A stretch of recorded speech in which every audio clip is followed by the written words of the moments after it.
$4. Now celebrating at El Pollo Loco.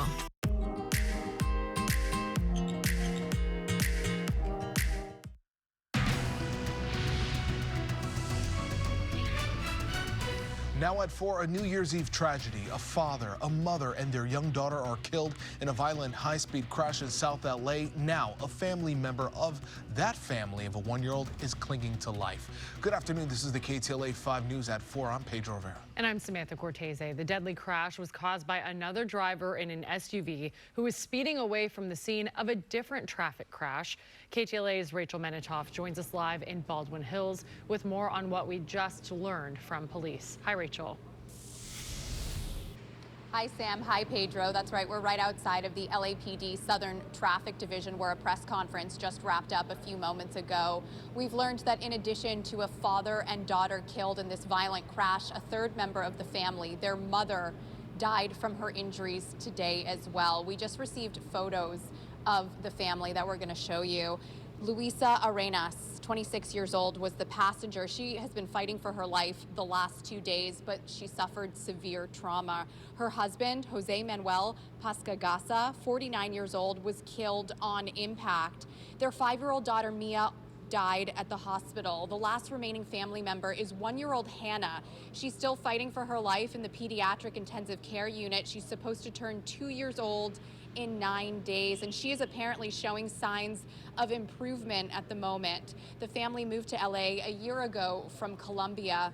We also have videos showing the violent aftermath of this crash. This family of 4 was driving at the intersection of 60th and Normandy in the Harvard Park neighborhood on New Year's Eve around 11:20 at night.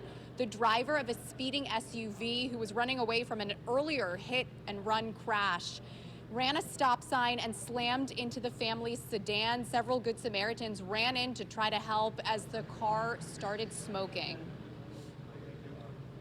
The collision was so violent and so much force that it sent that vehicle onto the southwest corner of 60th Place in Normandy, knocking over the street sign, the fence, and basically ended up coming to rest just near like a dumpster in a parking lot too. I believe it's like a lumber utility store. Pretty much at that point, some Good Samaritans that happened to be right there in the area that actually heard the collision, and which described by most of them as it sounded like an explosion, went into action and tried to help and do what they could.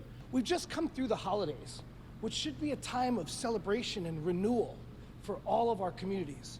And yet, we've had 4 fatalities over the weekend that has resulted in the loss of 6 human lives in the city of Los Angeles due to traffic collisions.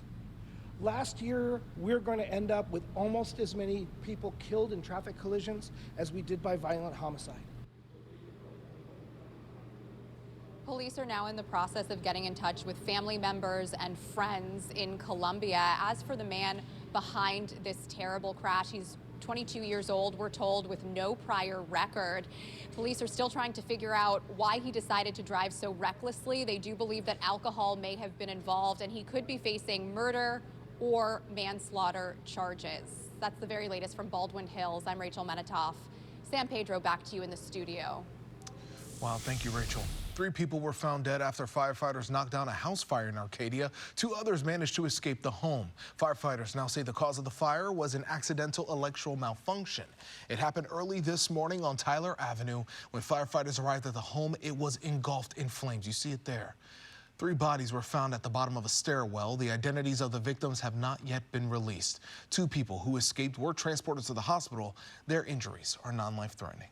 Developing news in Camarillo. A collision between a train and a car happened around 10:30 this morning at the intersection of Somis Road, where Las Posas and Upland Road cross. Amtrak Surfliner 765 was heading northbound when it hit the car. Sky 5 was over the aftermath, showing the wreckage left behind. Fire crews rescued 1 person from the wreck, who was airlifted to a trauma center in critical condition. We still don't know just why that car was on the tracks. A flood has shut down the Compton Courthouse, at least for the next several days. An indoor pipe burst over the weekend, leaving the elevators, stairwells, and lobby inaccessible. All hearings scheduled at the courthouse have been transferred to another facility until the courthouse can reopen.